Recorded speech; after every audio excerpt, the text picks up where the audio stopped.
Just imagine, there's a place in the middle of the Nevada desert that the US government has spent decades pretending didn't even exist. A place full of crazy theories, UFO stories, and military secrets. We're talking about the infamous Area 51, the exact spot where paranoia and science fiction meet for a cup of coffee. Have you ever heard that there are aliens hiding there? That the government reverse engineers spaceships?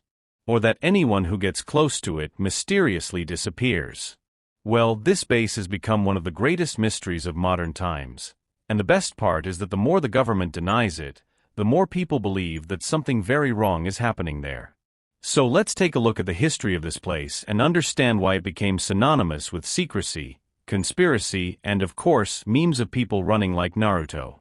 Part 1. The Birth of Mystery, 1955 to 1980. It all started in the 1950s, when the United States was obsessed with two things: defeating the Soviet Union and keeping secrets from its own people. The Cold War was raging, and the Americans needed spy planes that could snoop on the Soviets without being detected. That's when the CIA decided to create the U-2 project, a plane that flew so high that no one could shoot it down. But where could they test such a beast without the whole world finding out? Easy, in a forgotten patch of desert in Nevada, near a dry lake called Groom Lake. They cordoned off the area, put up fences, and gave it a generic name so as not to attract attention: Area 51. Now they had a secret place to play hide-and-seek with military technology. But then the trouble started. These planes were so advanced that when they flew over the United States, people looked up at the sky and saw bright spots moving in a strange way. Since no one knew the U-2 existed, what did people think? It must be aliens. The government, on the other hand, couldn't go around explaining "relax, it's just a spy plane," because that would give everything away to the Soviets. So they sent the famous "it was just a weather balloon," the official excuse for any strange thing that appeared in the sky. Over time, in addition to the U-2, other top-secret planes came to light, such as the A-12 Oxcart and the State Route 71 Blackbird, which looked like something out of a science fiction movie. And as more bizarre planes emerged, more UFO reports appeared. The government continued to deny everything, but let's face it, when someone insists too much that nothing is happening, it only increases suspicion. Meanwhile, the workers at the base had to deal with a very unalien problem: exposure to toxic chemicals used in testing. But since Area 51 technically didn't exist, there was no way to sue the government. Basically, it was a place where you could get sick from inhaling fumes from a secret jet, but complain? Only if you wanted to get an official shut-up from Uncle Sam. And so, between top-secret tests, misinformation, and a flood of UFO reports, Area 51 has become one of the most mysterious places on the planet. But hold on tight, because the craziest conspiracies were just beginning. Part 2. Conspiracies, Aliens, and Hollywood, 1980 to 2000. Now that Area 51 was firmly established as the place where the government hides things they don't want us to know about, it was time for the fun part: the era of crazy conspiracies. In the 1980s, a guy named Bob Lazar appeared on TV saying that he had worked at a secret facility near Area 51 called S4. And what did he do there? According to him, he studied alien spacecraft that the government had recovered. That's right, real flying saucers. According to Lazar, the military was trying to understand the technology behind these objects and reverse engineer them, basically trying to turn alien cars into new fighter planes. The problem? There was no concrete evidence, just his account. But who cares? The story went viral, and suddenly Area 51 became the mental tourist spot for ufology. From then on, any strange light in the sky automatically meant the guys are testing alien technology again.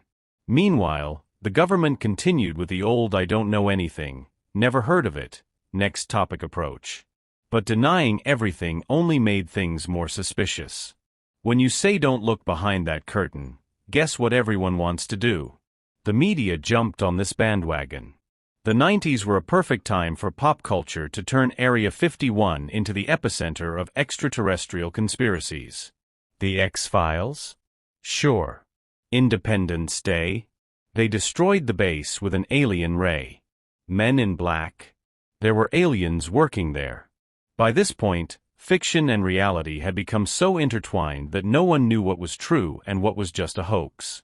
And while movies and TV shows made everything more surreal, the government continued doing what it always did, testing secret planes.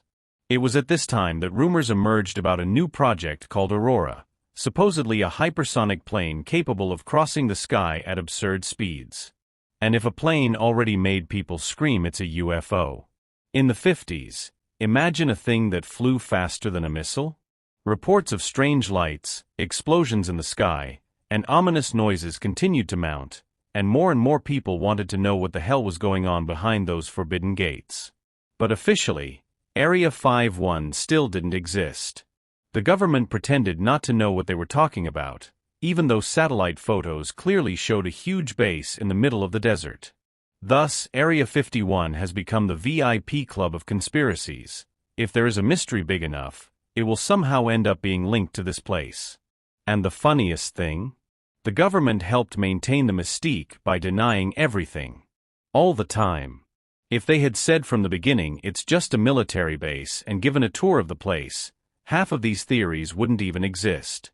But no, they decided to treat the place as the hiding place of the universe's cheat code.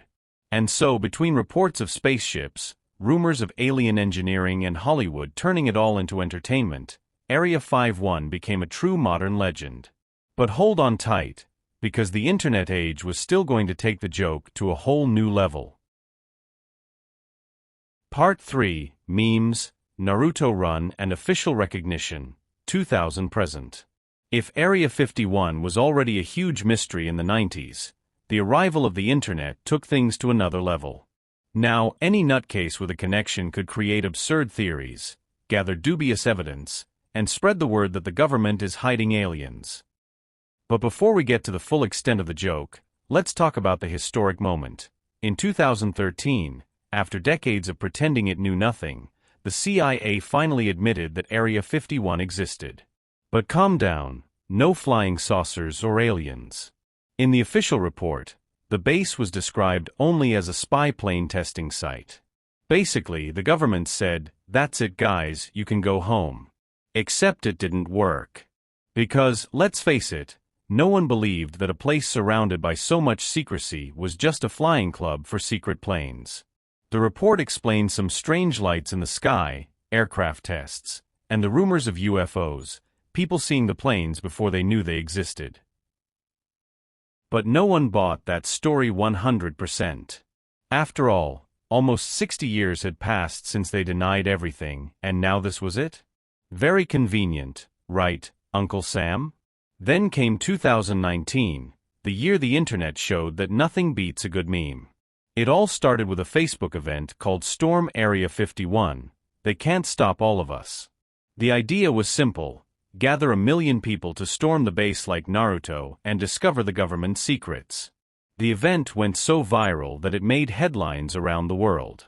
Obviously, no one actually invaded, after all, the army was on standby, ready to fire a few shots if necessary. But there was a somewhat improvised festival in the city closest to the base, with people dressed up as aliens, conspiracy theories being debated as if they were science and, of course, a lot of Naruto running.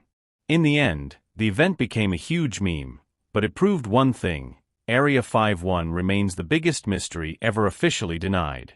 Today, the base continues to operate, probably testing drones and futuristic fighter jets, while the internet continues to speculate whether the aliens are locked in some underground room watching the X-Files and waiting for the right moment to escape.